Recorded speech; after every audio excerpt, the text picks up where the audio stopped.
Olá, sou Vanessa Segala, diretora da Segala Soluções Contábeis. Venho hoje aqui para um bate-papo com o nosso convidado, Vinícius Pradella, produtor rural, presidente da AMACA e diretor da agropecuária da Assim, de Marau. E vamos tratar sobre o assunto agronegócio.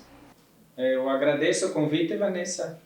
Me sinto honrado em poder representar os produtores rurais aqui de Marau e da região, para a gente falar um pouco do agronegócio e tentar esclarecer alguma coisa a respeito do imposto de renda de 2021 e 2022. Vinícius, então, o que você me diz? Como você vê o agronegócio agora nos últimos anos? Bom, Vanessa, no meu ver, o agronegócio teve uma visão muito ampliada, né, nesses 2, 3 anos, em função da valorização dos grãos que a gente teve, principalmente da soja e das commodities que a gente tem trabalhado na nossa região, soja, milho, trigo.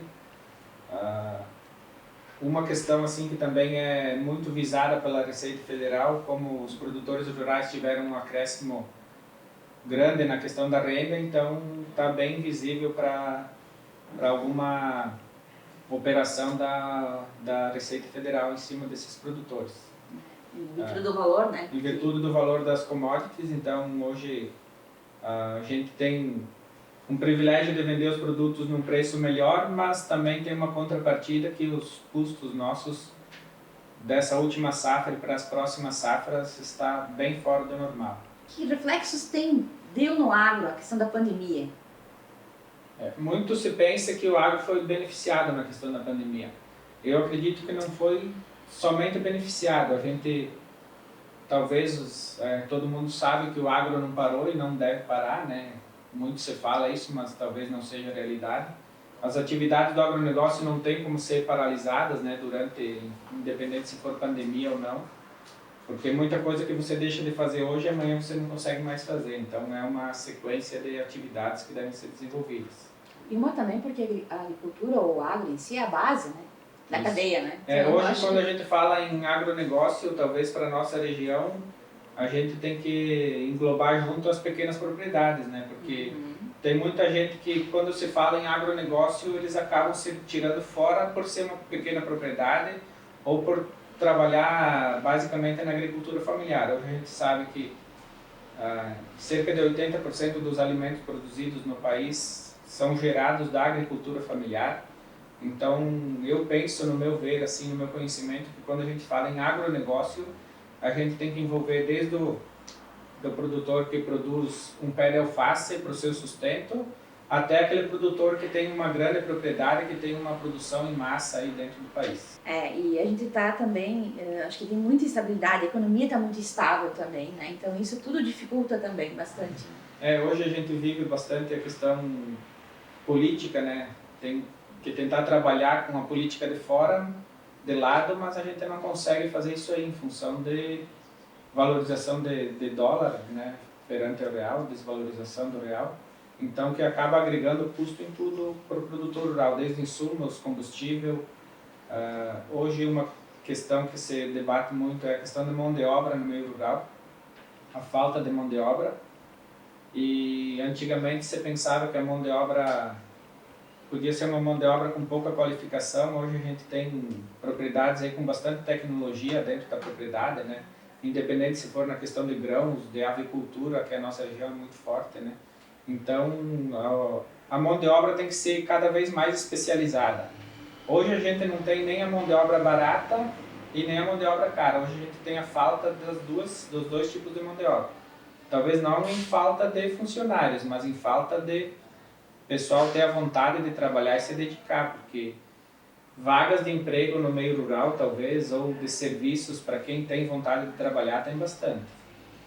Vinícius, com a valorização das commodities, né, que você falou ali que a receita está em cima bastante, né, dos agricultores, a gente tem a operação Declara Grãos, né, que já faz mais de 2 anos que a Receita está com essa operação. Como você vê essa operação Declara Grãos pela Receita Federal?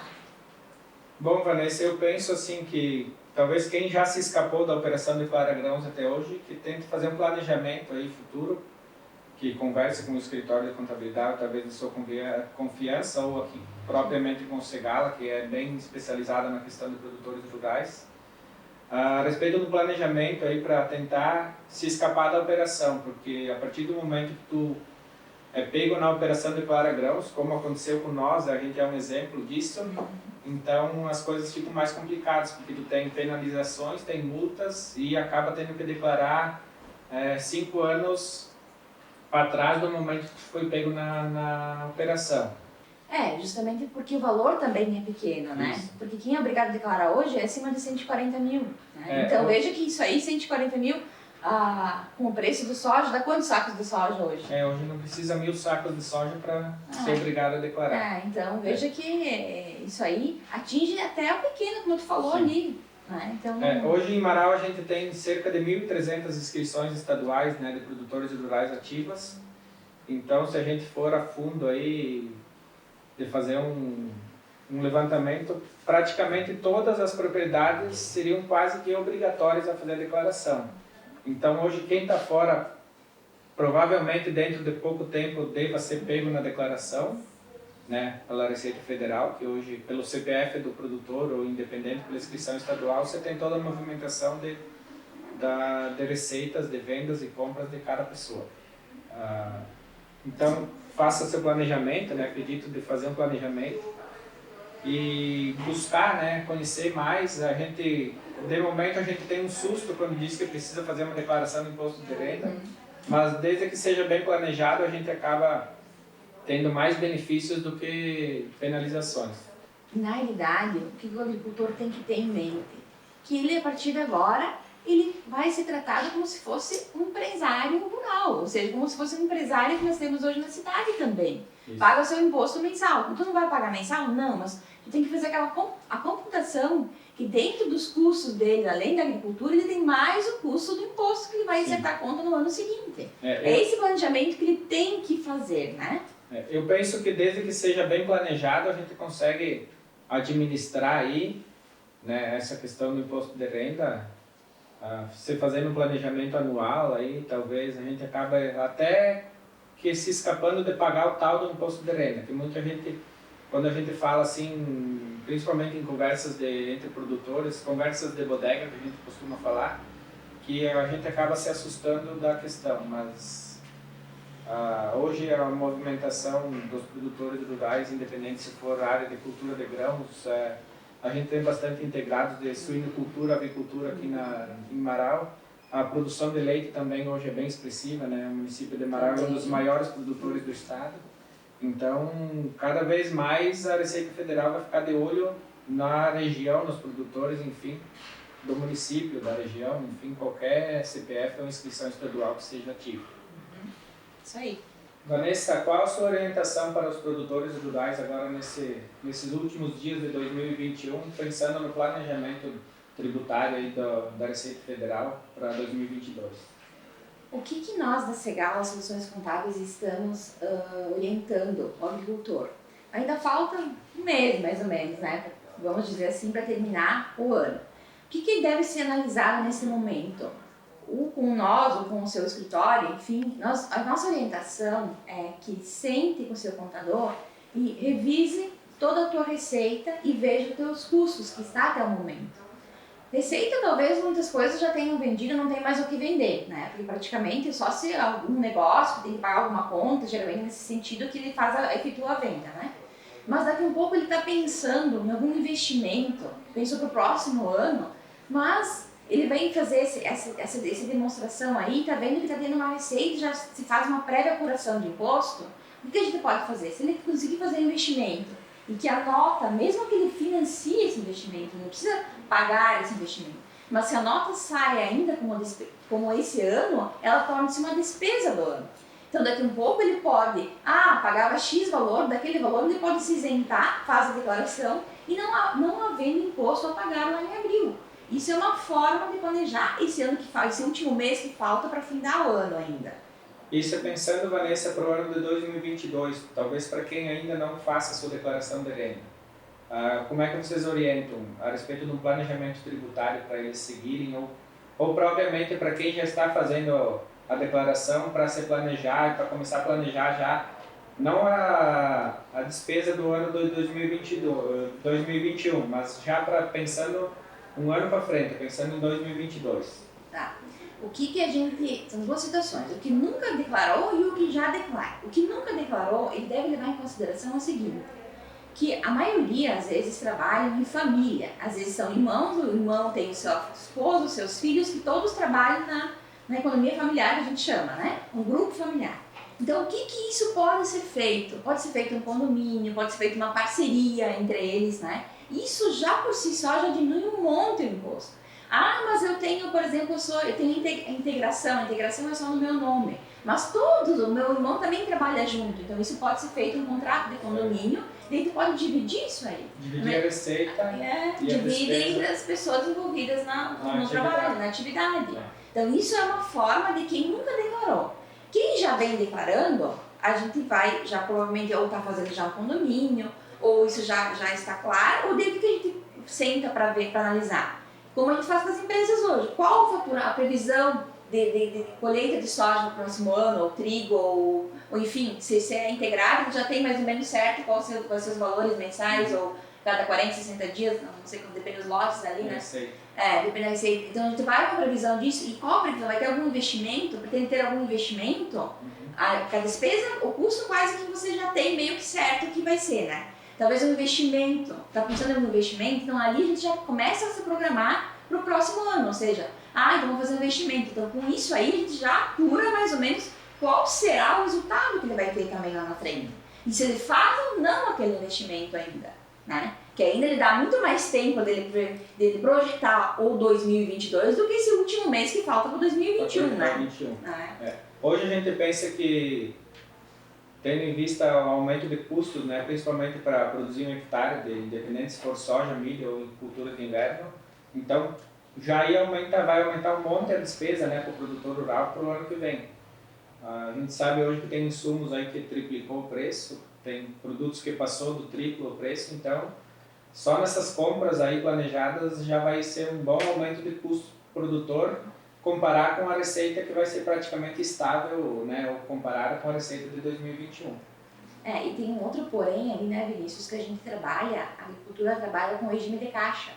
Né? Certo. Então, você adquire um produto, geralmente, agora que tu está plantando em outubro, novembro, para tu pagar lá no que vem, né? 2022. Então tem esse porém ali que tem que levar em consideração também, nessa questão do planejamento, a saída do dinheiro. Então, esse também é um outro porém que deve ser levado em consideração também, né? Vanessa, você pensando no planejamento tributário, quais são os documentos necessários que o produtor rural deve trazer para o escritório, para o seu contador? Então, ele tem que trazer o quê? Ele tem que trazer todo o modelo 15 dele, se ele já tem certificado digital, que muitos não têm ainda, o pequeno não tem, né? Então não faz nota eletrônica ainda. Se ele fizesse nota eletrônica, a gente até consegue recuperar para o Estado, tá? Mas senão ele tem que trazer o modelo 15, que daí ali estão todas as receitas dele do ano, as despesas da atividade agrícola, efetivamente, ou seja... E quais são elas? Daí, por exemplo, assim, os insumos, né? A energia elétrica, que é usado, digamos, no caso de quem é os integrados, né? Eles utilizam a energia elétrica. As despesas, tudo que tem a ver com atividade agrícola. Agora, é muito comum, às vezes, os agricultores nos perguntam sobre farmácia, supermercado. Mas isso aí não é. Gasolina. A gasolina, o combustível, se é de equipamentos que você está usando na atividade, você pode. Mas tem que provar como aquele equipamento está ligado à atividade. Isso aí da atividade, tem que estar ligado diretamente com a atividade. Vinícius, uma coisa muito importante que às vezes o agricultor acaba esquecendo de mandar para o contador é sobre os financiamentos agrícolas. Porque isso às vezes o banco libera somente lá na época do imposto de renda. Mas se ele controla mensalmente, que provavelmente controla, né? Tu tem naquele mês, quais os meses, geralmente são meses, né? Não é todo mês que tem investimento. Então levar isso aí pro contador para ele já poder lançando junto. Se ele leva agora nesse, por exemplo, eu vou receber a documentação, digamos, tua, né? Tu não precisa esperar o banco liberar só lá na frente, você pode me trazer, tu sabe quando você pagou isso daí para mim lançar as despesas que faz parte da despesa da agricultura, né? E da baixa da questão do investimento em si, né? Então, no caso, se eu tivesse um investimento no mês de setembro, que eles contou, vamos fazer um exemplo assim, de 10 mil reais, que tem a comprovação, né, desse pagamento de uma parcela, do investimento de uma máquina, enfim, a gente já pode lançar isso aí como uma... Lança o capital e a diferença que é juros ou correção, certo. enfim, como despesa. Por isso que também é interessante junto com isso, sabe? Que daí já Desse vai adiantando. Sim, já vai adiantando. Certo. Porque senão daí depois lá no mês da declaração a gente pega o extrato bancário, né? Sim, ele dá o saldo, ele dá todos os financiamentos que tem. Sim. Isso aí é muito bom pegar com o banco, sabe?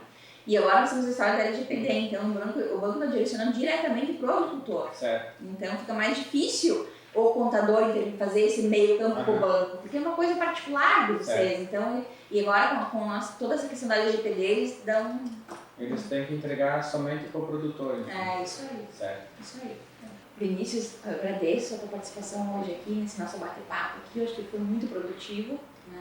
Espero sempre poder contar contigo ali pela marca, que representa todos os agricultores aqui da nossa cidade, né? Mas também não porque é região, né, Vinícius? Certo. Eu agradeço, Vanessa, o convite e fico honrado em poder representar os produtores rurais aí de Marau, da região, e me coloco à disposição para possíveis dúvidas aí, possíveis esclarecimentos, e a gente está sempre disposto a ajudar aí para desenvolver ainda mais o agronegócio de Marau, principalmente de Marau e da nossa região como um todo. E você, agricultor, se quer saber mais, venha para a Segal Soluções Contábeis, que temos uma equipe especializada que vai lhe ajudar.